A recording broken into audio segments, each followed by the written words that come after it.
वज़ीर आला पंजाब मरियम नवाज शरीफ ने मुहर्रम उल हराम के दौरान मिसाली अमन व अमान और बेमिसाल खिदमात पर इज़हार तशक्कुर किया है। अपने बयान में वज़ीर आला मरियम नवाज ने मुहर्रम उल हराम में अज़ादारों की खिदमत, अमन, इत्तेहाद और एहतराम पर सूबाई वज़रा, उलमाए कराम, पाक फ़ौज और रेंजर्स का शुक्रिया अदा किया, जबकि पुलिस, ज़िला इंतज़ामिया और तमाम इदारों को शाबाश दी। उनका कहना था कि सूबाई वज़रा, पुलिस, उलमा और इंतज़ामिया समेत तमाम इदारे लायक तहसीन हैं। पंजाब में मुहर्रम उल हराम के दौरान जो खिदमत और अमन नज़र आया, ऐसे पहले कभी नहीं देखा गया। पहली बार पंजाब के वज़रा 10 दिन अज़ादारों की खिदमत में फील्ड में मौजूद रहे।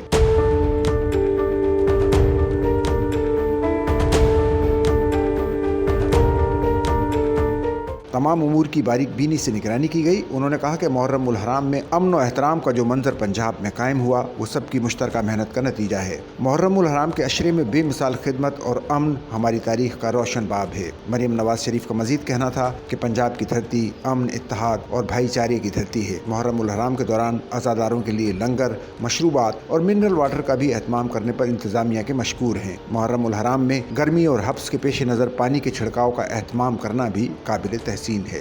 सच्चल न्यूज़ नेटवर्क की वीडियोस में खुश आमदेद। नाजरीन, वीडियो से मुतालिक अपनी कीमती राय का इजहार कमेंट बॉक्स में ज़रूर करें और चैनल को सब्सक्राइब करें।